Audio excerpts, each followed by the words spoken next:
Yom Hashoah. Today we commemorate, this evening through tomorrow, we commemorate, remember Yom Hashoah, Holocaust observance. It is a tragic moment in human history to think that people can do that to other people, that 6 million Jews and many others were killed just because who they were. But we remember them. We remember the event. We remember the tragic moment in human history. But today is a moment where we should do more than just remembering. We should try to find a solution to the hatred of people, to find a way where we can get along with each other, where we can truly love each other. Ve'ahavta l'reacha kamocha, love your neighbor as yourself. Do you think that the Yom HaShoah, that Shoah, or the Holocaust, or the remembrance of the Holocaust would have ever needed to happen if we would love each other? The answer is obviously no.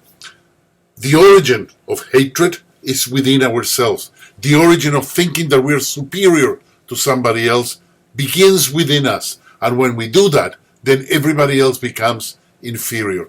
This is a time for us to stop. This is a time to tell the generations that come after us, enough is enough. We cannot tolerate hatred. We cannot tolerate segregation, racism, discrimination of any kind toward any other human being. No matter whether we are Jewish, not Jewish, secular, atheist, doesn't matter.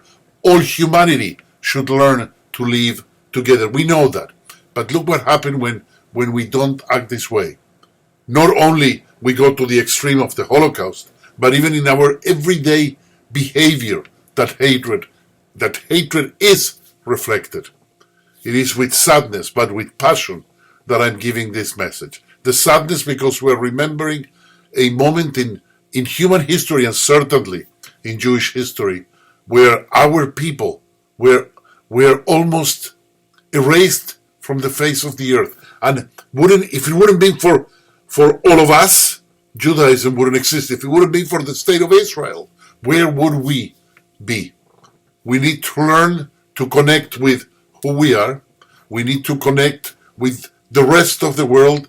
And most important, we need to realize that not only we are all the same, which of course we are, but there is no one better than the other. There is no more purity in anyone over the other person. How impossible it is to believe that once happened. On this evening of Yom HaShoah today and tomorrow, again, the day where we commemorate and remember the victims of the Holocaust, we make a promise. We make a promise that we will stop hatred in the world. We will not allow the events of history happen again. How?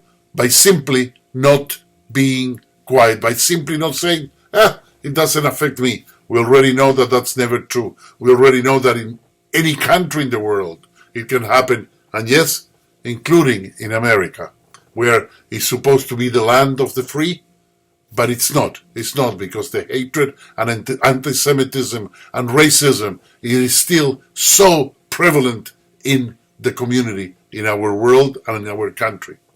I pray to God that on this day, when we remember innocent victims of hatred, we will not allow not one person, not a million people to lead us to reach that level of hatred in our life. May the world reach a point of peace soon. May we all live together in perfect harmony and peace.